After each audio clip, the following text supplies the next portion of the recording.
Vamos lá, gente, nós estamos aqui às vésperas do Natal, falando desde o domingo passado sobre a luz do mundo, que é ninguém mais, ninguém menos do que Jesus Cristo. Semana passada, nosso pastor Costa pregou em todos os cultos, falando sobre a luz do mundo como o caminho, indicando Jesus, a luz do mundo, como sendo o caminho. Estamos na parte 2. Gente, uma palavra super leve, super prática, super factível. Eu tenho certeza que vai falar o seu coração. Eu ia até orar por isso e eu esqueci. Mas em nome de Jesus, que não seja mais um ritual, gente. Que não seja mais um domingo onde você vem cumprir uma tabela. Que alguma coisa dita aqui encontre um lugar no seu coração e encontre uma prática a partir de hoje ainda. Hoje nós vamos falar na perspectiva de que essa luz do mundo é a verdade. Semana passada o caminho, hoje ele é a verdade.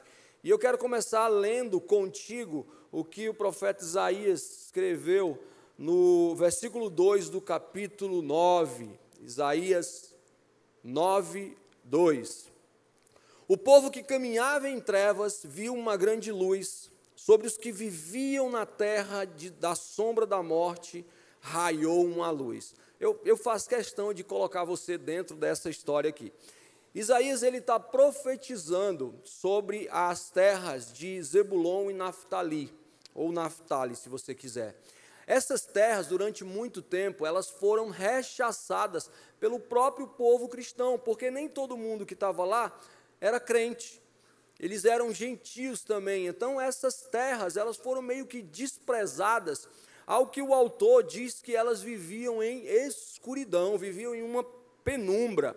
E aí Isaías está dizendo que vai chegar um dia, Naftali e Zebulon, que a humilhação de vocês vai ficar para trás. E aí lá em Mateus, no capítulo 4, logo depois que Jesus é tentado pelo Satanás, Jesus, ele dá o cumprimento dessa profecia. Por quê? Porque ele está viajando pela Galileia, ele está pregando ali, justamente onde fica Naftali e Zebulon, e ele diz, Jesus lá em Mateus capítulo 4, ele vai dizer assim: eis que a profecia do profeta Isaías se cumpre agora. A luz está em Naftali e Zebulon. Eu não sei você, mas eu estou todo arrepiado, gente. É como se Jesus ele chegasse na sua vida, numa vida de escuridão, numa vida de penumbra, seja lá o que isso significa para você, e ele diz assim, ó, já chega, ó, lembra, quem estava aqui no espetáculo de Natal, gente? Quem estava aqui? Quem viu aí no Campus Online diz eu, vamos ver se vai funcionar aqui, apaga. Não tinha combinado, não dava para fazer, né? Mas Jesus estava dizendo assim, olha, o que é escuridão, agora vira luz, porque eu entrei na sua vida. Isso é sobrenatural, gente. Isso é sobrenatural. Se você está num quarto ou em qualquer lugar que é muito fechado, que falta energia, a primeira coisa que você faz é se apavorar. Eu não sei você, mas quem é da época que acendia vela em casa aqui? Se você é do Campus Online acendia vela, coloque eu acendia vela. Quem sabia exatamente onde estava a vela em casa? Por quê? Porque se a luz faltasse, você saía tateando e ia no canto, achava, não era, Fabiano? Lembra dessa época? Tu é tão nova, mulher. E você sabia onde estava a vela. Mas naquele primeiro momento, quando fica tudo escuro, logo alguém se aperreia. Aperrear, gente, é uma expressão tipicamente cearense, tá certo? Que significa se alvoroçar. Ficar desesperado, alguma coisa desse tipo. Gente, era ou não era? Era ou não era? Agora vamos ver se vocês são desse tempo mesmo. Aí nós íamos lá, tateávamos, achávamos a vela, acendia a vela, colocava dentro de casa, o maior cuidado do mundo para não pegar fogo nas cortinas, aquela coisa toda. E aí, quando voltava a energia, que a primeira luz acendia, o que é que o povo faz? Desse jeito, o cearense faz algo, yay! Mas o pessoal celebra, pronto, é esse tipo de celebração que Jesus está dizendo que chegou a Naftali e Zebulon. Ei, chegou a luz, aí o povo,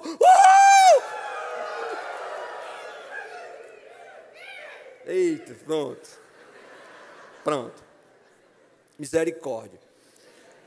E aí em João, no capítulo 1, no versículo 4, quando João está dizendo ali no princípio era o verbo era Deus, o verbo estava com Deus, e ele se fez carne e habitou entre nós, ele vai dizer o seguinte: nele estava a vida, e esta era a luz dos homens. Então, Jesus, como luz, nos mostrando que ele é a verdade. Vamos combinar, sem luz é mais difícil. E o pessoal aí que está às vésperas dos 40 anos, sabe que se torna cada vez mais difícil enxergar quando está numa penumbra. Aquela luz amarela, gente, que vocês que são chiques chamam de luz âmbar, aquilo ali é um prejuízo para quem tem problema de vista, especialmente para mim. Não rola escuridão na nossa vida de jeito nenhum. Aí o apóstolo Paulo, segundo o apóstolo Paulo, ou não se sabe ao certo se foi Paulo ou Lucas, lá em Atos 17, 24, 27, ele vai dizer assim, Atos 17, eu vou ler de 24 a 27. O Deus que fez o mundo e tudo o que nele há é o Senhor do céu e da terra, e não habita em santuários feitos por mãos humanas. Ele não é servido por mãos de homens, como se necessitasse de algo, porque ele mesmo dá a todos a vida, o fôlego e as demais coisas. De um só fez ele todos os povos, para que povoassem toda a terra, tendo determinado os tempos anteriormente estabelecidos e os lugares exatos em que deveriam habitar. Deus fez isso para que os homens o buscassem e talvez, tateando, pudessem encontrá-lo, embora não esteja longe cada um de nós. Deixa eu só colocar essa frase também no lugar certo, né? Deus criou tudo, todos, para quê? Para que nós pudéssemos enxergá-lo, para que nós deixássemos de procurar Deus como se fosse tateando, ou melhor dizendo, só um minutinho, está vindo uma revelação aqui agora, eu não sei se eu digo, se eu não digo, mas espera aí. É como se, eu digo? Espera aí, é o Espírito Santo. Deus está em você, a luz está em você, você não precisa procurar Deus nas pessoas, você não precisa bater de porta em porta procurando Deus, porque Ele se fez. E Ele fez tudo dessa forma para que você o acessasse diretamente, sem precisar ficar procurando. Era só isso que eu queria dizer. Podia ser pior, mas o Espírito Santo foi comigo aqui agora. Então Deus, Ele está dando constantemente pistas para que nós possamos encontrá-lo em todo tempo, em todo momento. Ou seja, a luz é uma necessidade minha, é uma necessidade sua. E para que essa luz brilhe na escuridão da nossa vida, que às vezes nós nem sabemos se está tão escuro assim, algumas coisas nós precisamos entender, conforme eu disse. Hoje nós falaremos sobre essa luz como sendo a verdade. Diga, a verdade. Olhe para quem está do seu lado. É só para olhar. Era só para olhar. Não, eu não sou adepto, gente. Vou fazer uma enquete aqui para ver quem concorda comigo. Aquela coisa, eu não tenho nada contra quem faz, eu acho até super didático, tá bom? Mas aquele negócio de dizer assim, vamos lá, vem comigo aqui, olha. Você já deve ter escutado eu fazer isso. Olhe para quem está desse lado e diga, eu não gosto de ficar falando as coisas para quem está do meu lado. Era só para falar.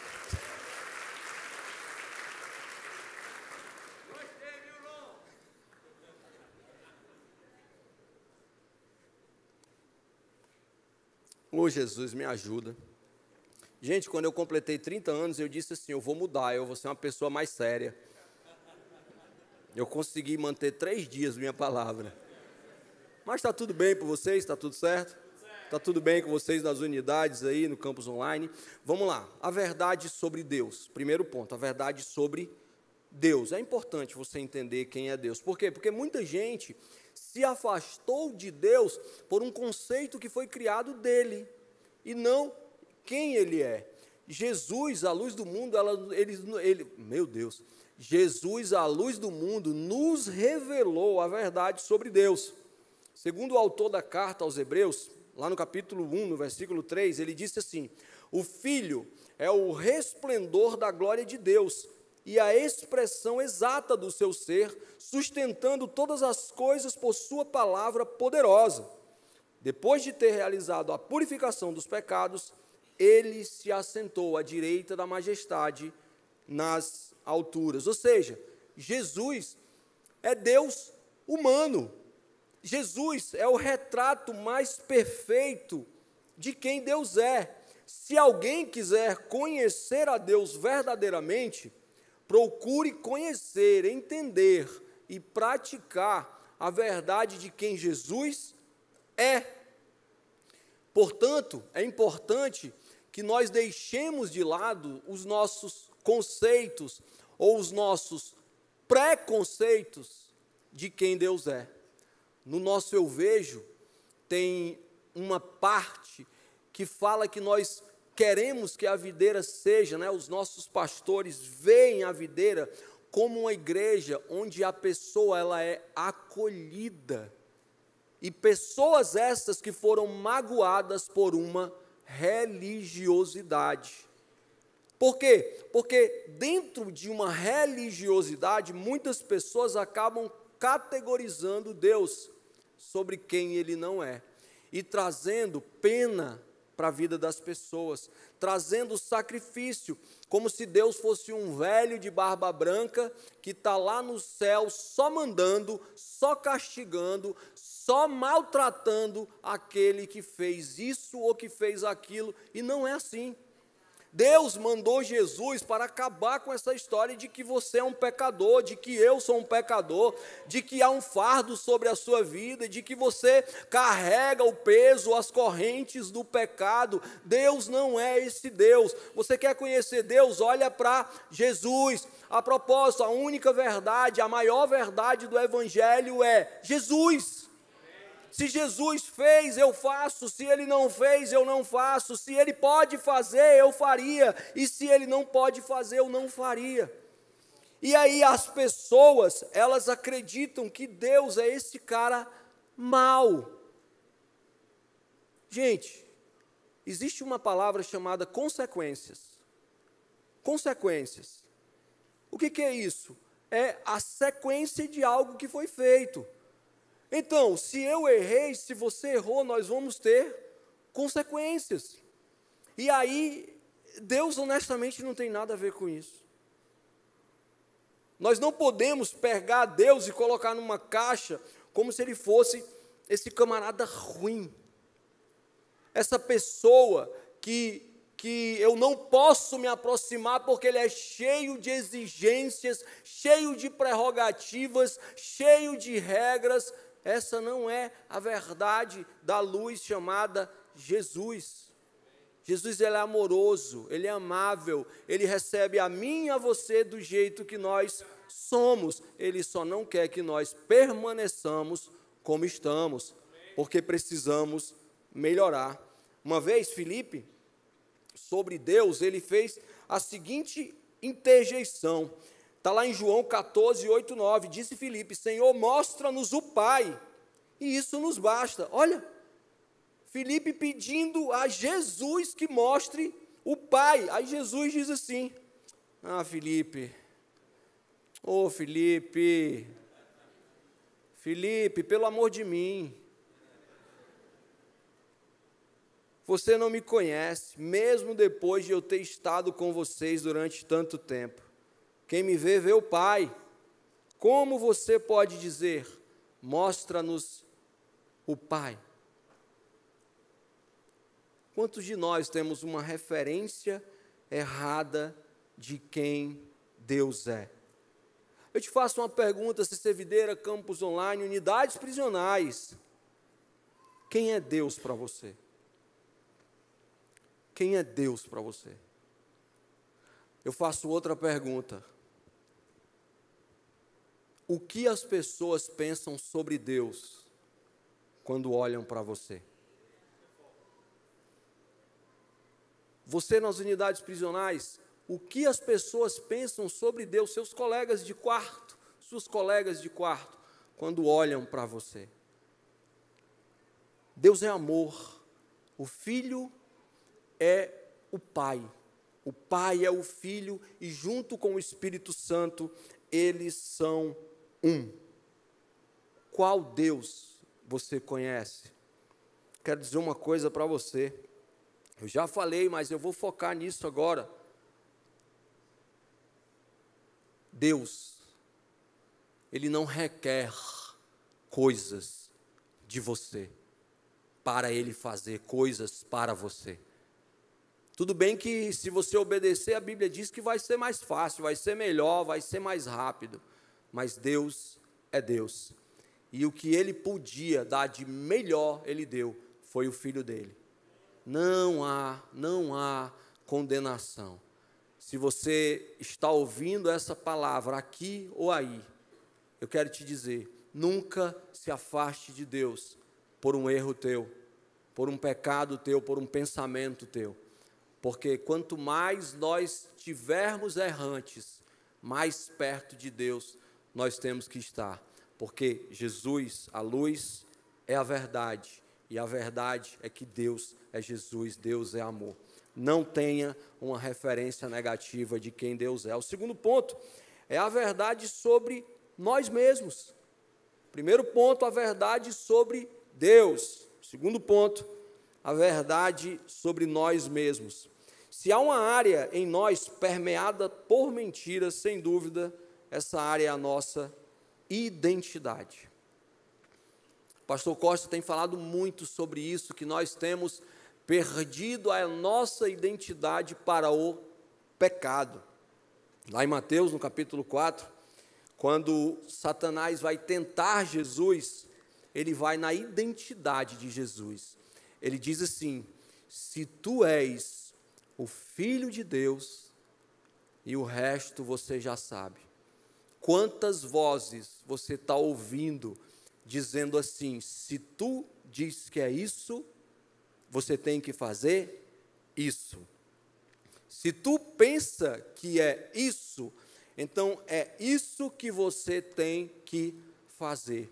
Tirando a identidade de Cristo, a identidade de quem nós somos, dessa verdade, dessa luz. E quando a nossa identidade é atacada, o nosso propósito também é atacado. Quer ver um exemplo prático? Você acha que você não pode falar sobre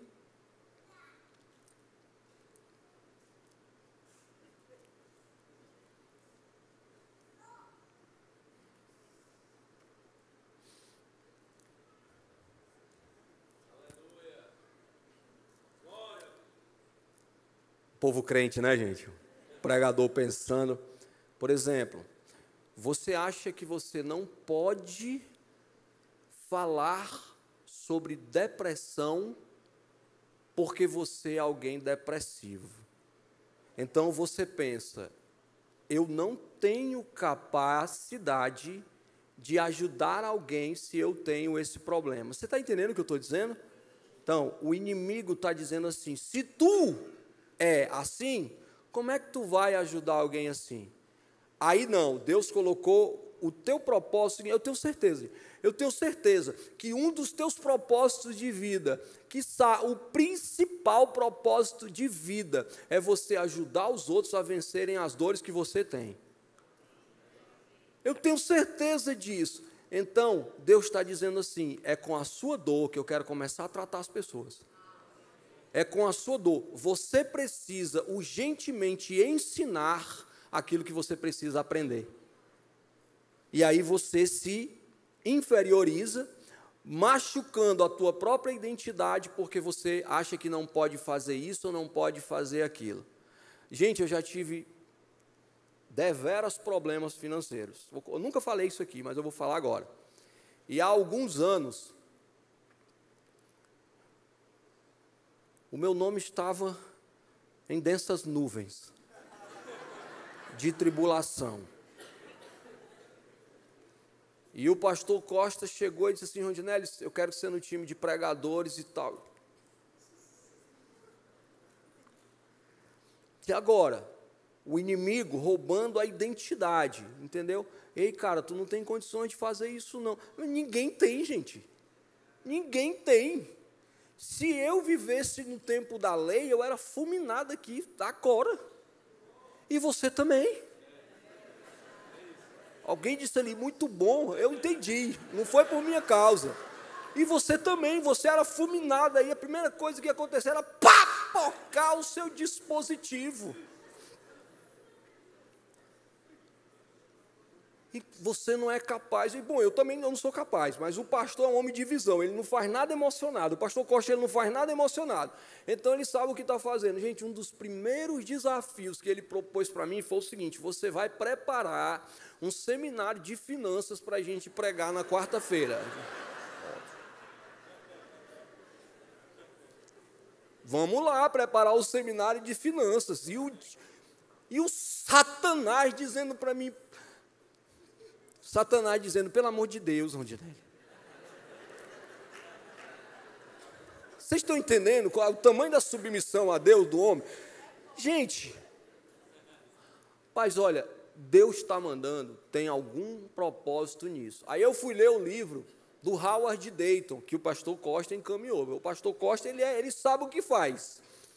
Ele diz o que vai fazer, mas ele dá o caminho. Então, o livro do Howard Dayton dizia essa frase que eu falei para vocês, que nunca esqueci: você precisa urgentemente ensinar o que você precisa aprender. Ei, para de se julgar incapaz. Deus tem uma obra na tua vida e através da tua vida, e essa identidade que está roubando de você, ei, aí você no campus online, ou até mesmo você na unidade prisional, essa voz que diz que você é isso, que você é aquilo, ou que você não é isso, não é aquilo, não é voz de Deus. A voz de Deus diz para você: olha, eu estou contigo, vem comigo que eu sei o que eu estou fazendo.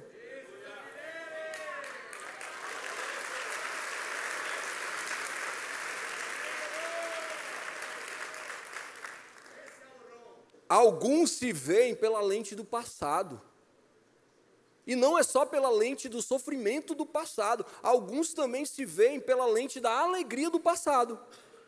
Ah, eu fui tão alegre naquela... Porque a gente fala muito em sofrimento, né? Eu fui tão alegre naquela época, eu não vou conseguir mais viver isso. Ei, não vai mesmo não. Você vai viver o que os olhos não viram, o que os ouviram não ouviram, e nem jamais penetrou em coração humano o que Deus tem preparado para mim, para você e para você aí também. Para de questionar a tua identidade. Gente, eu tenho um treinamento chamado Foco, Formação de Comunicadores.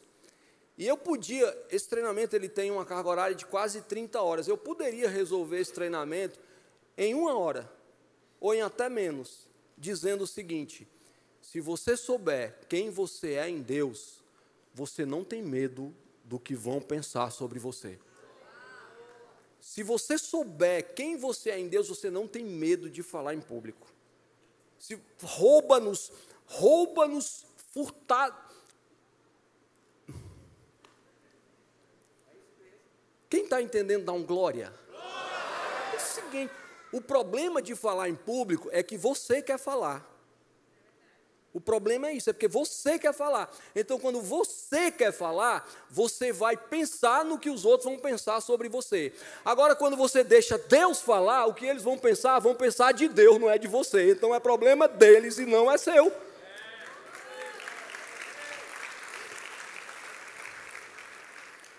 Alguns se veem pela lente do erro,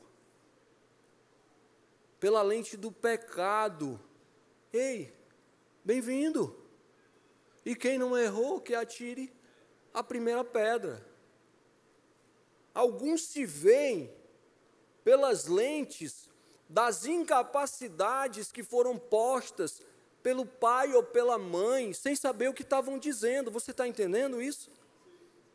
Pelas crenças que foram impostas pelos professores, pelos tios, pelas avós, pelos primos. Não, você não é essa pessoa. Algumas pessoas questionam a sua identidade se comparando com os outros nas redes sociais. Quantos de vocês têm ideias brilhantes, fascinantes, que poderiam colocar em prática para abençoar a vida de outras pessoas, mas vocês não fazem porque vocês estão se julgando a partir do que vocês estão vendo os outros fazerem? Ei, a tua régua, ela é celestial. A tua régua não é um número de seguidores, não é um número de curtidas. E quantas pessoas estão doentes por conta disso, castigando cada vez mais a sua identidade e sem o mínimo de intencionalidade para sequer deixar de seguir alguns perfis. Tão simples isso, mas você continua se maltratando. Quero te lembrar uma coisa, que não foi eu quem disse foi o apóstolo Paulo. Deixa eu ver se eu acho. Sorria para quem está do seu lado enquanto procuro. Escuta isso aqui, igreja. Olha, isso aqui mudou muito a minha vida. Se isso aqui fosse uma reunião de celebrando a recuperação, eu ia dizer, gente, meu nome é Rondinelli, eu sou discípulo de Jesus, em tratamento dos questionamentos da minha própria identidade, doido pelo reconhecimento das pessoas, mas limpo só por hoje. Quem entendeu, levanta a mão aí. Quem entendeu aí, levanta a mão também na sua casa. Eu estou lhe vendo, o Espírito Santo está lhe vendo. E na unidade prisional, e você também voluntário, levante sua mão. Paulo, na igreja de Éfeso, no capítulo 1, ele diz assim, respire fundo, porque isso é importante. Agradeçamos ao Deus e Pai do nosso Senhor Jesus, pois Ele nos tem abençoado por estarmos unidos com Cristo. Você é abençoado, dando-nos todos os dons espirituais do mundo celestial. Você tem dons espirituais do mundo celestial.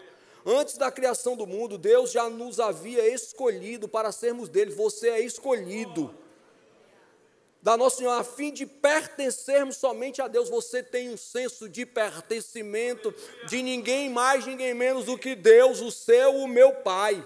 Por causa do seu amor por nós, Deus já havia resolvido que nos tornaria seus filhos. Você é filho por meio de Jesus Cristo, pois esse era o seu prazer, a sua vontade. Portanto, louvemos a Deus pela sua gloriosa graça, que Ele nos deu gratuitamente. Você foi presenteado por meio do seu querido Filho, por meio da sua morte. Nós somos libertos, você é liberto. Isso é, os seus pecados são perdoados, você é perdoado. Como é maravilhosa a graça de Deus que Ele nos deu com tanta fartura. Isso aí é quem você é. Isso é quem você é a sua identidade em Deus. Para de dar ouvidos a essas vozes que te limitam, que te paralisam. Mateus 16, 18 diz, Jesus é a luz que ilumina, tu és o Cristo, o Filho do Deus vivo. Respondeu Jesus, feliz é você. Simão Pedro respondeu. Depois que Jesus pergunta quem ele é, ok? Jesus pedindo feedback, avaliando sua própria identidade. Simão Pedro respondeu, tu és o Cristo, Filho do Deus vivo. Respondeu Jesus, feliz é você, Simão, filho de Jonas, porque isso não lhe foi revelado por carne ou sangue, mas por meu Pai que está no céu. Agora preste atenção nisso. Por isso eu lhe digo que você é Pedro, e sobre esta pedra edificarei a minha igreja, e as portas do Hades, do inferno, não poderão vencê-la. Pega essa chave aqui, CC Videira, pega essa chave aqui, Campus Online, pega essa aqui. Jesus, ele pede um feedback quanto à identidade dele para Pedro, e Pedro revela a identidade de Jesus. Depois que Pedro reconhece que sabe quem é Jesus, ele estabelece a identidade de Pedro. Depois que Jesus ouve de Pedro quem ele é, ele diz assim, pois a partir do teu entendimento de quem eu sou, a sua identidade é, tu és Pedro, a rocha, e sobre essa pedra edificarei a minha igreja. Ei, a verdade sobre mim, sobre você, é que nós estamos olhando para a luz errada. Nós estamos olhando para o direcionamento, para a candeia errada, porque se nós olharmos para a luz certa, nós saberemos verdadeiramente quem nós somos. E claro, essas vozes, elas vão continuar, porque faz parte do projeto maligno, mas só que a voz de Jesus vai ser mais forte em nossas vidas. Eu ministro sobre a sua vida uma unção de ousadia.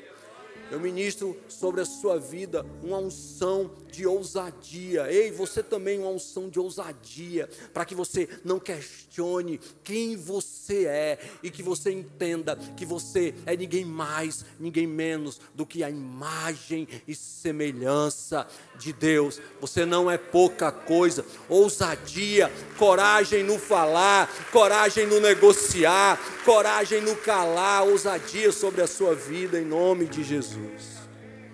E por fim, a verdade sobre o próximo é forte. Talvez essa seja a mais forte, talvez o maior desafio é entender e ver Jesus no próximo, independente de qualquer coisa. Ei, Jesus não veio iluminar só a mim e a você.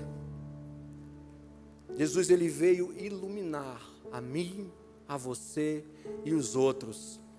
E que legal é que os outros também nos iluminam e nós também podemos iluminar os outros. Nós precisamos, CC Videira, campus online, unidade prisional, nós precisamos aprender a ver o próximo como Jesus viu. Inclusive eu quero dizer para você do campus online,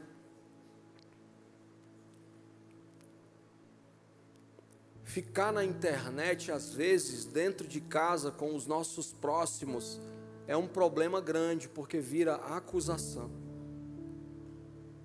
Se você está nesse culto, se você faz parte do campus online, leve Jesus para os próximos que estão dentro da sua casa, para que eles, em algum dia, possam estar diante da TV, ouvindo sobre o mesmo Jesus que você vive dentro de casa, a identidade de Jesus em você. Ei, pessoal, a vida seria mais simples se nós olhássemos o próximo com a misericórdia que Jesus olhou. Se tem uma oração que eu faço constantemente, é: Jesus, me ensina a olhar com os teus olhos, me ensina a perdoar com o mesmo perdão que o Senhor me deu.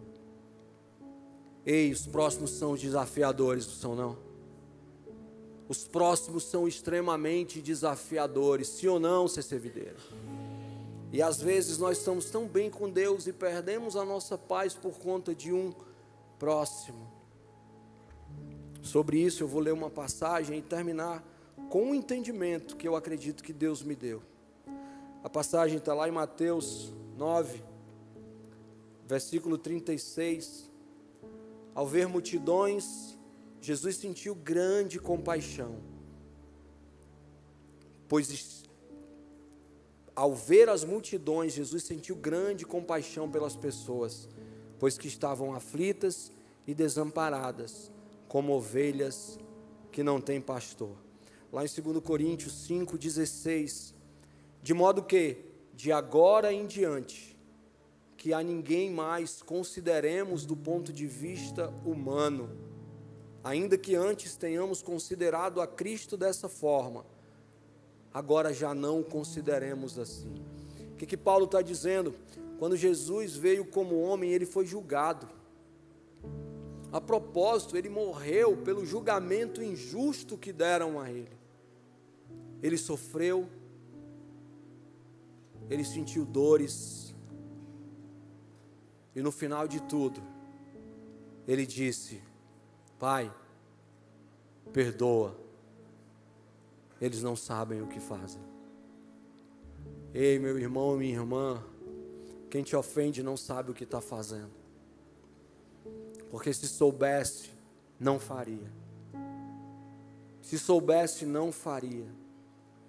Há uma verdade na luz do mundo, Jesus Cristo, que orienta a mim e a você a olhar o próximo com misericórdia, com olhar de amor. Está entendendo? Tá? Eu estou falando para você mesmo. A olhar com olho fraterno, independente de qualquer coisa. Eu não sou melhor do que ninguém. Você não é melhor do que eu.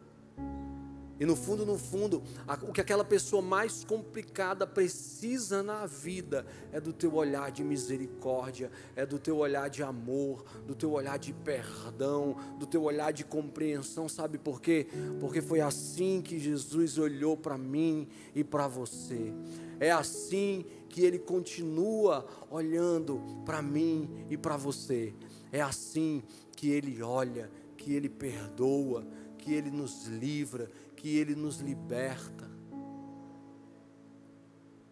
Ei, meu irmão, minha irmã, a sua vida vai ser melhor se você conseguir olhar o outro como uma luz também. Às vezes, se apagando. Seu papel não é soprar, seu papel é acender. E isso fará bem a você. Poderia até ter feito o elemento criativo do isqueiro dentro d'água, não poderia? Mas eu não pensei, só pensei isso agora. Quem sabe eu peço para o pastor Samuel fazer mais tarde. Porque você não precisa apagar a luz do outro. Você pode usar a sua luz para acender aquele que está apagado. E porque está apagado, acaba te criticando, acaba te ofendendo, acaba te paralisando. Ei, olha com olhar de misericórdia. Eles não sabem o que fazem. Eles não sabem o que fazem.